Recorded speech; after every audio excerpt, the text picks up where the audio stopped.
নিচটা দখল করে আছে লাভলু। নিচে ওই যে ওই নিচটাও দখল করে রাখছে, এটাও দখল করে রাখছে। হ্যাঁ নিচটা আসসালামু আলাইকুম। আপনারা আসলে আজকে আমি অবস্থান করছি রাজশাহী জেলার কাশিয়াডাঙ্গা থানার অন্তর্ভুক্ত এই জায়গাটি হচ্ছে হরগ্রাম বাজার।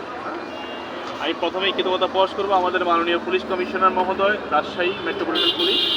আজকের বিষয়টি একজন ভুক্তভোগী অভিযোগের প্রেক্ষিতে আমরা কাগজপত্রগুলো দেখেছি। একদম 100% যিনি প্রবাসী টুটুল সাহেব, ওনার রাইট আছে, উনি সঠিক আছেন। আমরা কাগজগুলোকে ভেরিফাই করিয়েছি, ক্যামেরা নিয়ে আসবেন। আমরা কাগজগুলোকে দীর্ঘদিন ভেরিফাই করেছি, করে আমরা সত্যতা পেয়েছি এই বাড়িটির মালিক হচ্ছে টুটুল সাহেব। হ্যাঁ, আপনারা একটু দেখবেন, ক্যামেরা নাও, বাড়িটা ক্যামেরা নাও। আসেন আঙ্কেল, একটু আসেন। বাড়িটা হচ্ছে টুটুল সাহেব, হ্যাঁ, কিন্তু ওনারই আপন ভাই মুস্তফা লাভলু সাহেব, উনি জোর করে দখল করে আছেন। হ্যাঁ, এই দখলবাজ ভূমিদস্যুকে উচ্ছেদ করতে হবে ইনশাল্লাহ। হ্যাঁ, আমরা আসছি, কিন্তু আমরা আজকে 4 থেকে 5 দিন ধরে, এবং গত সপ্তাহে আমরা লোক রাখিয়েছিলাম এখানে, কিন্তু আমরা তাকে পাচ্ছি না। আমার মনে হয় উনি হয়তো আমরা যে চিঠি দিয়েছিলাম, চিঠিটা পেয়ে উনি এখান থেকে পালিয়ে বেড়াচ্ছেন, হয়তো আমাদের সম্মুখে আসবেন না। এখানে স্থানীয় যে প্রতিবেশী একজন আছে, আঙ্কেল কি এখানে দেখেন? স্থানীয় প্রতিনিধি আছেন, স্থানীয় প্রতিবেশী অপোজিট বিল্ডিং এর। আঙ্কেলের নামটা কি? নুরুল ইসলাম আঙ্কেল। উনিও বক্তব্য দিয়েছেন যে এই জায়গাটি জোর করে দখল করে আছে, তাই না? বাবা, সত্যটা বলতে কোনো ভয় নেই। জোর করে বলবো না আমি, তাহলে যেহেতু এটা তো হাউস বিল্ডিং এর ভাগ, হ্যাঁ, হাউস বিল্ডিং। আর এটা তো এর ভাগের, এটা আলাদা। এটা কার বাগে? ওই যে টুটুল লাভলু। লাভলু স্যার, আর এটা দখল করে এখনো আছে কোন? অপরপতি ওরই বাড়ি, এটার ভিতর আছে। এখন ওর ভিতর দিয়ে কি আছে না আছে তো বুঝতে পারি না। এটা হচ্ছে আমার বাবার বাড়ি। হ্যাঁ, আপনি একটু বলবেন। হ্যাঁ, আমার বাবার বাড়ি। আমার বাবা হচ্ছে কোনো ভাগ বাটোয়ারা কাউকে করে দিয়ে যায় না, ঠিক আছে? আমার মার যেটুকু মানে ইয়ে ছিল দেনমোহরের জন্য আব্বা মাকে এই 3 তলা বাড়ির 2 কাঠা জমি মাকে দিয়েছিল। হ্যাঁ, সেটা আবার এই 3 তলা বাড়ির লোন নিয়ে করা হয়েছিল, সেজন্য টুটুল আমেরিকা হ্যাঁ লোনটা ও শোধ করে দিয়েছিল, যার জন্য মা তখন ওকে এই বাড়িটা রেজিস্ট্রি করে দিয়েছিল। হ্যাঁ, তখনই আমার ভাই টুটু তো এখানে থাকে না, সে তো আমেরিকায় থাকে। এখানে আমার মা যতদিন বেঁচে ছিল, ওই এই বাড়ি ভেঙে দেওয়ার পর যে রাস্তার জন্য জায়গা নেই সরকার, তখন তারপর থেকেই এখানে হচ্ছে আমার মা নিচতলায় থাকতো, টুটুলের নিচতলায় থাকতো, ওই পাশে থাকতো। আচ্ছা, তারপরে তখন ওই মা যখন মারা গেল, হ্যাঁ, তারপরে সে করলো কি, আস্তে আস্তে আমার ছোট একটা বোন ছিল, সেই বোনটা আমার মার সাথে কাউকে দেখা করতে দেয়নি, আমার মার সাথে টেলিফোনে আমাদেরকে কথা বলতে দেয়নি প্রায় 3 বছর। আমার বোনটাকেও কোনো আত্মীয় স্বজন, আমার বড় বোন ক্যান্সারের রোগী ছিল, ওর মা তো হচ্ছে আমরা 2 বোন এসেছিলাম, আমি ঢাকা থেকে এসেছিলাম, আর আমার বোন এসে আমরা মাকে দেখা করার জন্য, মার সাথে দেখা করার জন্য এসেছিলাম। আমাদেরকে বললো কি, কমিশনারের কাছ থেকে, ওয়ার্ড কমিশনারের কাছ থেকে পারমিশন নিয়ে আসতে বাড়িতে ঢুকার জন্য। মানে মাকে দেখতে কি? হ্যাঁ হ্যাঁ, মাকে দেখার জন্য ওয়ার্ড কাউন্সিলের পারমিশন লাগবে। তখন আমরা বললাম কি যে হয়েছে, এই আমরা যে আব্দুল মজিদের মেয়ে, সেটা কি ভুলে গেছিস? তুই কে? তাহলে তুই কে বল আমাকে। আমরা এখানে বাইরেই দাঁড়িয়ে দরজাও খুলে নিছে, তারপরে আমরা চলে গেলাম। সেটা পরের দিন অসুস্থ হলেন, নানি অসুস্থ হওয়ার পর আবার ঢাকায় নিয়ে গেলেন, ওনার বাসাতেই দেখলেন। হ্যাঁ, আমার বাড়িতে 4 মাস আমার মা ছিল। তারপর আবার মামলা করে জোর করে ওনাকে নিয়ে আসলেন, নানিকে, হ্যাঁ, মানে বন্দি আমার বাড়িতে পুলিশ নিয়ে গেছে, সে মানে মাকে পুলিশ নিয়ে উদ্ধার করে নিয়ে আসে। হ্যাঁ, উদ্ধার না, জোর করে নিয়ে আসলেন। হ্যাঁ, কিসের জন্য? যে আমার মা যদি এখানে না থাকে, সে একা এখানে থাকতে পারবে না, তার মানে সে তো জবরদখল করে আছে, থাকার সমস্যা, মানে একা ভয়ে থাকতে পারবে না। মাকে সে জোর করে নিয়ে আসলো, তারপরে মাকে একেবারে রীতিমতো বন্দি করে দিল। কাউকে, আর কোনো আত্মীয় স্বজন না, আমরা না, কাউকে না, ফোনটা পর্যন্ত ধরতে দিত না মাকে, তারপরে ফোনে কথাও বলতে দিত না। এখন যেটা ব্যাপার হয়েছে, মা মারা যাওয়ার পর তখন এই পুরাটা সে দখল করে নিয়ে বসে আছে।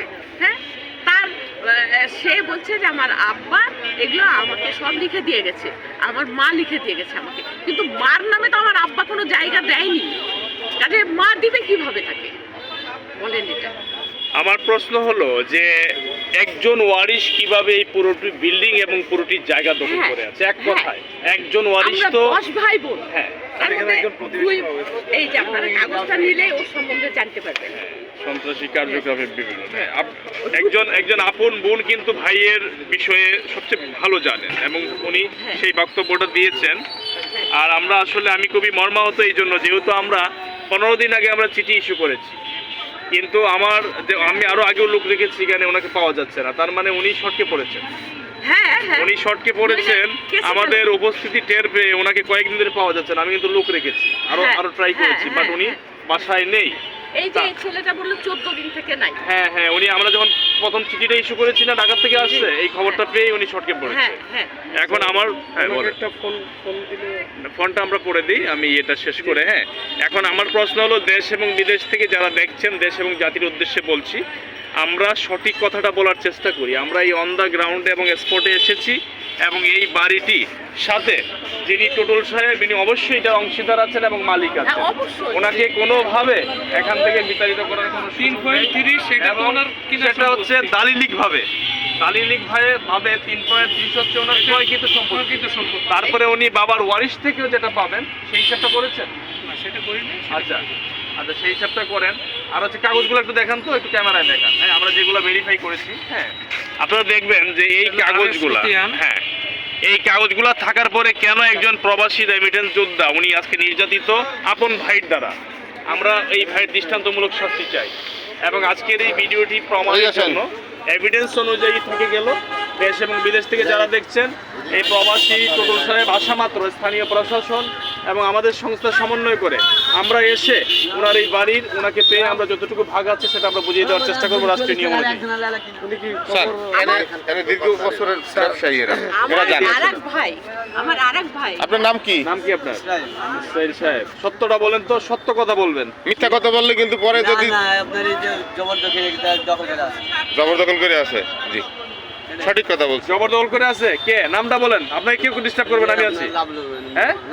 এই লাবলু সাহেব জবরদখল করে আছে। আচ্ছা, আপনারা দেখতে পেলেন যে একজন স্থানীয় ব্যবসায়ী কত বছর ধরে ব্যবসা করেন এখানে? এখানে আমি ধরেন যে মোটামুটি 15-16 বছর। 15-16 বছর ধরে। আমি একটু ইয়ে করে মাফ করবেন। হ্যাঁ আর একটু এই আমার এটা খালা বিলে আমরা ডাকি। হ্যাঁ, ইনি যা বলবে সেটাই সত্য, হ্যাঁ। তাই? এটা একদম রাইট। আমরা যেটা দেখছি, আমরা কিচ্ছু বলবো না। আচ্ছা, এখন ওনাকে আমি ধরে নিলাম যে আপন বোন হিসাবে, ধরে নিলাম যে এক আপন বোনকে ফ্যামিলির আপন বোন। হিসাবে, না হয় আমরা উনি কিছু খালা খালা করে সংযোজন ডাকি বিয়োজন এনাদের। করলেন, কিন্তু এই প্রতিবেশী তো মিথ্যা বলার কথা না না। না কেউ বলবে না, এখানে মিথ্যে কেউ বলবে না, কয়েকজন আছে যারা বলবে। যেমন এই যে এখানে নাম লেখা আছে। ওনার নাম্বার আছে? হ্যাঁ। এই লোকটাকে কোয়েল ভাই আমি পাঁচ প্রতিবেশী। প্রতিবেশী আসে কোনো তাহলে জানে। আপনার নামটা কি বললেন? ইসরাইল ভাই, আবার একটু বলেন তো, এটা কি জোর দখল করে আছে? ওনাদের কাছে জমি বুঝিয়ে দিয়েছেন, ওনারা আসে ভাড়া নিয়ে। এই জায়গাটা আপনি একটু দেখেন। জোর দখল করে আছে? কে জোর দখল করে আছে? ওনার ভাই নামটা কি? লাভলু। আচ্ছা, যে এই উনি সত্য কথা বলেছে, ওনাকে আমরা সহযোগিতা করব। মা মনে দিয়ে দিয়েছে নাকি শুনলাম যে ওনার মা। না, না, জায়গা ছিল না, তাদের মা দিতে পারে না। মার ভাই- জায়গা ভাইয়ের দেওয়া- পরিচয়? হ্যাঁ, মা দেওয়ার এটা সুযোগ আমার নেই। জায়গা। আপনি আপনার আমার আপনি এখানে ব্যবসায়ী? ভাই। আপনিও তো জানেন ভাই, বিষয়টা, তাই না? ভাই, একটু আপনি আসেন, স্যার আরেকজন ব্যবসায়ী, একটু আসেন, কথা বলি। আরেকজন আসসালামু আলাইকুম ভাই, নাম কি? সিরাজি কোয়েল। সিরাজি কোয়েল ভাই, কেমন আছেন আপনি? আছি, ভালো। আমি anti corruption associated director operation Dhaka. দেখতে পাচ্ছি। ভালো আছেন? হ্যাঁ। এই বিষয়ে কিছু জানেন? ক্রিকেট খেলোয়াড়। আমি খেলোয়াড়, আমি আসলে এসব ভেজালের মধ্যে নাই। নাই, থাকি আচ্ছা, না। ঠিক আছে, তাহলে জানি না। তাহলে ভাই তাহলে না, সঠিক কথা তো বলতে হবে ভাই, ভেজালের কি? আপনি না না সঠিক কথা বলবো, কি সঠিক বলবো? উনি এই জানেন না, জায়গাটা জানেন আপনি না। জানেন না। জানেন। এই জায়গাটা কাদের, তা আপনি জানেন না এটা? হ্যাঁ জানি যে যে আমাদের এই সব এই যে ওর নানা তার নানার জায়গা এটা, এখানে একজনে যদি জোর দখল করে আছে সেটা জানেন না আপনি? না না জানবো কেন, আমি তো এখানকার স্থানীয় লোক নেই, জায়গা দূরে না। ও, আপনি অনেক দূরে। আচ্ছা, তাহলে এই তাহলে ভাই আজকে জানে। আপনি জনগণ হিসেবে থাকেন। না না ইনশাল্লাহ আছে। ভাই, আপনার নাম কি? চেক করি। শেখ ফরিদ। এই জায়গাটা সম্পর্কে কি জানেন? এই জায়গাটার সম্পর্ক বলছে যে আমার মায়ের জায়গা। জি। আমার মা আমাকে রেজিস্ট্রি করে দিয়েছে। কে বলছে এটা? এটা আমাদের লাভলু ভাই। লাভলু বলছে? হ্যাঁ, হ্যাঁ। এখন রেজিস্ট্রি করে দিয়েছে, এখন রেজিস্ট্রির কাগজ দেখাতে হবে। রেজিস্ট্রির কাগজ না দেখাতে পারলে তো হবে না, কিন্তু গ্যারেন্টি হবে না। এই লাভলু সাহেবের আগে এই জায়গাটা তো তার মা ওর লিখে বাপের দিয়েছে। জায়গা। জি। আর বাপের জায়গা এখন বলছে যে আমার মায়ের আমাকে না, রেজিস্ট্রি বাপের দিয়েছে। জায়গা মা কিভাবে দিবে? ওটাই তো কথা। আমার আব্বা ওটাই তো আমার মাকে কাগজে দেয়নি। আমরা তো আইনের ঊর্ধ্বে কেউই যাওয়ার কোনো সুযোগ নেই, ঠিক না। আছে? আর ওই বাড়িটা কার, তিনতলা বাড়ি কার? ওই বাড়িটা ছিল ছিল মানে মোদির হাউস বিল্ডিং এর বাড়ি ছিল, টুটুল ভাই নিয়েছে। হ্যাঁ, বাড়িটা ক্রয় করেছে টুটুল সাহেব। টুটুল সাহেব ভাই এই টুটুল সাহেব এখন থাকতেছে কেটা? থাকছে এখন বাবলু সাহেব, লাবলু সাহেব। লাবলু সাহেব থাকার কোনো সুযোগ নাই, আজ অথবা কাল ছেড়ে দিতে হবে। আমরা পরবর্তী স্টেপে পরবর্তী ব্যবস্থা নিব। আজকে বেশি সময় লাগবে না, আমি একটু ব্রিফিং দেবো। আসেন। একটা ছোট্ট জিনিস দেখাই, এই যে দেয়ালটা একটু প্লিজ দেখেন আপনারা, এই যে দেয়ালটা এটা সোজা আছে, হ্যাঁ, সে যদি তার জায়গাও পায় তাহলে এখান থেকে সোজা পাবে। সে কিভাবে ডান দিকে 1 ফিট বাড়িয়ে নিয়েছে দেখেন। এখানে 1 ফিট জায়গার দাম মিনিমাম 5 লাখ থেকে 10 লাখ টাকা। সেটা অন্যায় করেছে। এই যে দেখেন, এই জায়গাটা দেখেন, এখান থেকে স্ট্রেট টানলেই দেখা যাবে এখানে আসবে। এইগুলো বাড়াইছে কে? তোমরা না লাবলু সাহেব? কে বাড়াইছে এগুলা? হ্যাঁ, আঙ্কেল। তোমার আঙ্কেলের খবর আছে, তোমার আঙ্কেলের খবর আছে, তোমারও খবর আছে। দাঁড়াও, ওই সোজা আসবে, দেখেন এটা ওই সোজা আসবে। আজকের পর থেকে এটি এই পাশে যাবে। যদি আমি আরেকবার দেখবো এসে, খবর আছে তোমাকে বলে দেব। ওইদিকে কিন্তু ঢুকতে দিন, এই 10 ফিট রাস্তাটা। আচ্ছা, আসেন তো আমরা একটা ফাইনাল ব্রিফিং দেবো। আমার ভাই সে এসছে, ঢাকায় আছে, এই এক্ষুনি আমাকে টেলিফোন করেছিল। তার সাথে কি আপনি কথা বলতে একটু পরে আমি নাম্বার নিয়ে নিচ্ছি। আগে হচ্ছে আমি এগুলো করে আমি একটু আবার এসপির সাথে দেখা করবো। হ্যাঁ, আগে আমি এটা ব্রিফিংটা দিয়ে আপনার সাথে নাম্বার নিয়ে দিচ্ছি। আপনার ওই একটু দাঁড়ান। এসছে এই যারা মানে জায়গা ব্যবস্থা করার জন্য। আমরা 6 ভাই 4 বোন। এদিক দিয়ে ঢুকে আসেন, আপু আপনি আসেন।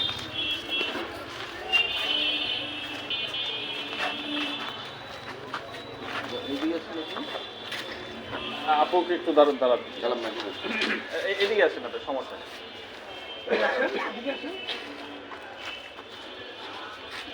রেডি? আসসালামু আলাইকুম। আমাদের আজকে অবস্থান করছি আমি রাজশাহী জেলার কাশিয়াডাঙ্গা থানার অন্তর্ভুক্ত হরগ্রাম বাজার যে নামক এলাকাটি আছে। আমাদের সংস্থায় টুটুল ভাই নামে একজন অভিযোগ করেছেন। অভিযোগের প্রেক্ষিতে বিষয়টি আমরা সত্যতা জানার জন্য